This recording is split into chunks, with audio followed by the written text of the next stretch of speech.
Megami Tensei has hundreds, maybe thousands of demons, and with each new game, we get more. Better designs, deeper lore, and greater variety. But over time, some just get left behind, a lot of them completely undeserved. So today, I'm going over a few demons in Persona I want to see make a return to Megaten. For this video, I'm not going to include demon or persona that made an appearance in any recent titles, so no Shin Megami Tensei 5, Persona 5, or Soul Hackers 2. And I guess we'll throw Shin Megami Tensei 4 in there too, even if it only came out like 12 years ago? I'm getting old, aren't I? I also won't be counting appearances made in mobile games like DX2 or Persona X, simply because I just don't know enough about them. With that out of the way, let's get into the video. To start things off, I want to focus on demons that are mostly stuck in games that never got a proper Western release. Series like Demikids, Majin Tensei, Last Bible, and even early SMT are packed with demons that we never got a chance to see. Honestly, you can make an entire video just on these alone. But one that really stood out to me was the Loch Ness monster, which I bet most of you didn't even know was featured in a Megaten game, specifically Demikids Red, Black, and White books. Which is kind of disappointing. Of all the Megaten series and games there are, Atlus decides to put one of the most famous cryptids in Demikids. It's not like the games are bad, I actually like them a lot, but they aren't exactly the best for realizing the potential of something like the Loch Ness monster in my opinion. Sure, the chibi dinosaur-like design fits the Demikid style, but to me, the games completely miss the point of its legend. Unlike mythological creatures, Nessie lives in this weird space between urban legend and modern folklore, the kind of thing that makes you second guess what's really out there. I've always imagined a Loch Ness monster as this elusive creature, a massive mysterious force hiding beneath the water. Instead, it's one of the first demons you encounter, and inside of a castle and forest no less. What's even worse is that Red and Black Book have a lake with Nessie swimming inside it. But instead of doing something interesting with this, like being an optional boss fight, they decide to use this to help her make a friend. Really, this just feels like a waste of potential, especially since they actually had the perfect chance to use it right. But with Shin Megami Tensei 5 experimenting with mechanics where demons emerge from water, I think there's actually a chance that we could see Nessie return to a future game soon. Either as a fusion exclusive demon under the UMA race, or even as a secret boss given the right setting. Both of these would make sense. And since alignments aren't a major focus in the Demikids games, there's plenty of room to reimagine Nessie in a way that better fits modern Megaten. But staying on the topic of demons stuck in Japan exclusive titles, it'd also be nice to see Terminator make a return. Which technically isn't a demon, but a human or robot with guns and a jetpack. One of the most underrated aspects of older demon designs was how often they pull from pop culture, modern fiction, and other iconic media, a few of these becoming staples of the series. While the ones that were left behind aren't likely to see a return, Shin Megami Tensei 2's Terminator still has a case for a future appearance in my opinion. What makes it stand apart from the others is that it wasn't just a reference for the sake of it, it actually fit with the world and themes of Shin Megami Tensei 2 pretty well, which may be the reason why it was only featured once, as it's a more alignment focused enemy being tied to the law group in the game, though it only appears in random encounters or in the virtual dungeons, not really having an influence on the story itself. But in the context of modern technology, especially with the rise of AI, reintroducing Terminator in a new form would make a lot of sense. Whether it's a reprogrammed machine or a rogue AI given divine purpose, I think there's a ton of room for reinterpretation, especially if the mainline games go back to the cyberpunk themes that Shin Megami Tensei 1 and 2 were built on. Plus, Atlus hasn't exactly shied away from changing demon designs or alignments before, so it's always possible. Honestly though, I just want Atlus to acknowledge Shin Megami Tensei to exist. Bringing back one of its coolest designs from the game wouldn't just be fan service, it'd be a step toward finally giving Shin Megami Tensei 2 the love it deserves, even if it only gives me false hopes for a proper remaster one day. But you know what else brings my hopes up? Subscribing to the channel. Only about a quarter of people who watched the last video were actually subscribed. So if you're enjoying this video, or just like Megaten or other gaming content, hit that subscribe button. It helps out the channel more than you'd think and I seriously appreciate it. But not every demon is stuck in an untranslated game. Some of them are just cool, and honestly, that's enough reason to bring them back. While it's tough to top Terminator, I genuinely don't think you can get much cooler than Hellhound, which somehow hasn't appeared in a Megaten game since Demikids Fire and Ice books.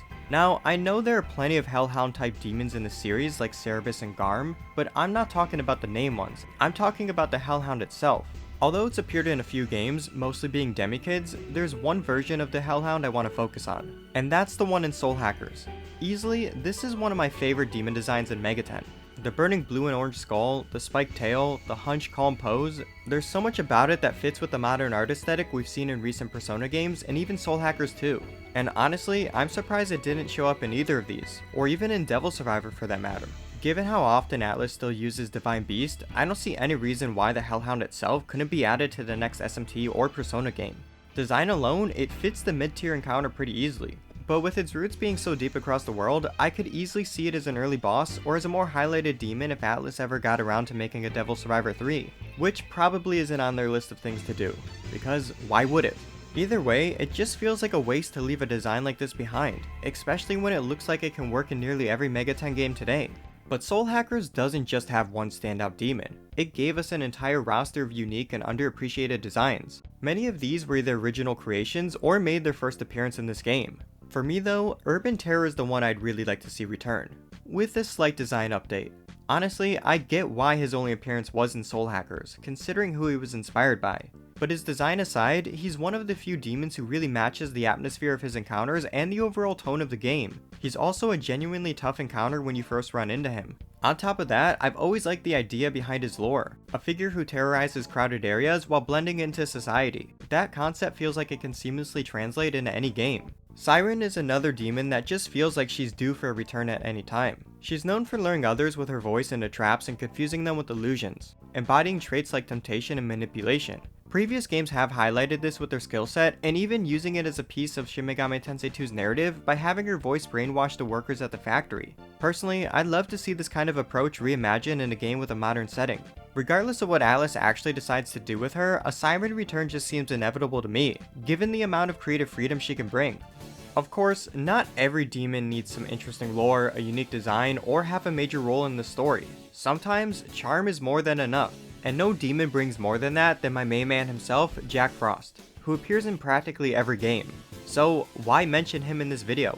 Well, over the years, Atlus has leaned into heavily using different Frost variants, probably to sell more merch. Popular ones like Black Frost and King Frost appear in nearly every game, and we also see new ones commonly getting introduced, most recently with Nahobiho and Shin Megami Tensei 5 Vengeance. As a whole, the family is pretty extensive, and there are plenty that have been completely forgotten about or barely used, and I don't think reintroducing a few of them would be too much of a stretch. While I would love all of them to find a way to make a return, if I had to narrow down the list to two, then I'd pick Petit Frost and Queen Frost. Personally, I think Petit Frost is actually the safest and easiest demon to bring back in this entire list. He's like the Pichu to Jack Frost's Pikachu, a smaller, cuter counterpart who appeared in a few Demikids titles and not much else. Not even as a background Easter egg, which is exactly where I think he'd be perfect. He doesn't need to be recruitable, or tied to the main story for that matter. Just give him a quick side quest or small cameo, something subtle and tied to the Frost family, no more, no less.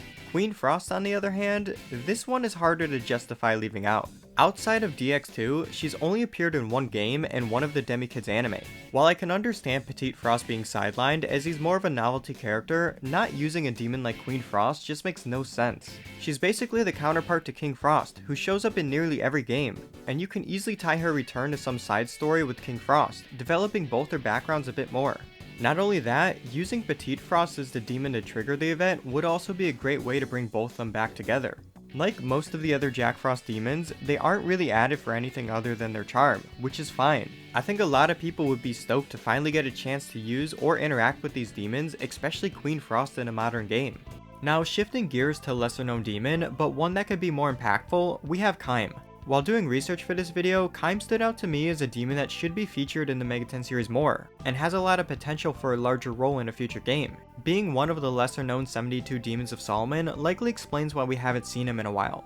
In demonology, he's a great president of hell, commanding 30 legions of spirits, appearing first as a thrush before transforming into a human. He speaks the languages of animals, humans, and even running water, and can reveal the truth about the future, though it's not always straightforward. To me, this lore opens the door for plenty of creative freedom in a Persona game, not as the main force, but as a secondary figure that shapes part of the story without directly driving it. His cryptic prophecies fit perfectly with the series' mix of mystery and surreal storytelling, while his influence through animals and natural elements could subtly feed into both sides. He can be dangerous without needing to be world-ending, essentially being used to destabilize and manipulate trust within a group.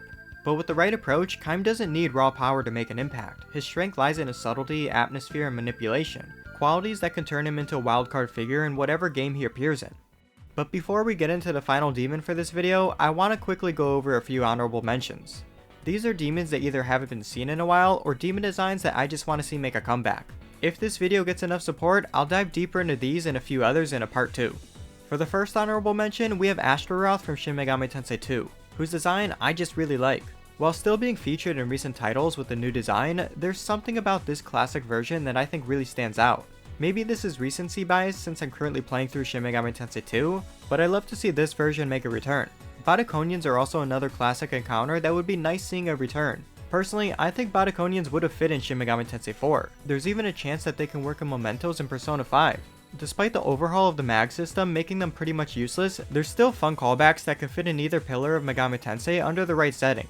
Ladon or Ladon is another demon that stands out not just for his design, but the potential that he brings. Depending on the version in Greek myth, Hercules either kills him with a poison arrow or spares him entirely, which I think is a perfect setup for an alignment-based side quest, or even a way to bring Hercules back. One that's actually good. Sorry Shin Megami Tensei 2, I love you, but this just makes me sad. The last honorable mention goes to Hypnos, which has had a number of amazing designs that I just want to see again. Even Ron's design is amazing. I don't have one design that I particularly want to see return more than another, but I feel that any of them could be used in a future Persona game. Finally, for the last demon in this video, we have Ahriman, also known as Angramenu, the destructive spirit from Zoroastrian mythology. He's appeared in several Megaten games, mostly as a boss figure. In Soul Hacker's case though, he's only referenced in a spell's name. Ahriman's said to embody chaos, deception, and moral corruption, opposing Ahura Mazda, the god of order and light.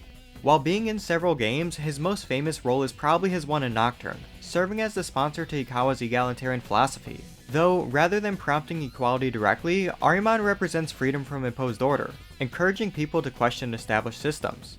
Personally, I find the idea behind this to be interesting. However, compared to the other alignments in the game, this was arguably the least appealing to most players. That's why I'd love to see Ahriman return in a role where he challenges an established system again, though it wouldn't have to be as extreme as in Nocturne. Putting him alongside an anti-hero type character that's morally grey would be pretty interesting in my opinion.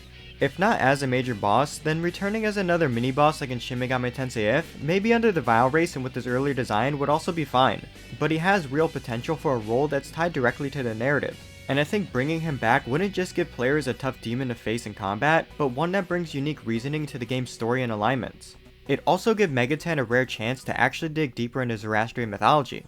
But anyways, that wraps up just a few of the demons I want to see make a return to Megaten. There are tons more that could have easily made this list. Some I'm sure are demons that you'd love to see come back as well. So if there's a demon missing from this list that you want to see return, drop it in the comments below. Maybe I'll cover it in a future video. And if you're interested in my take on one of the more unique spin-offs of Megami Tensei, click the video on the screen to check it out, and I'll forever be at your service.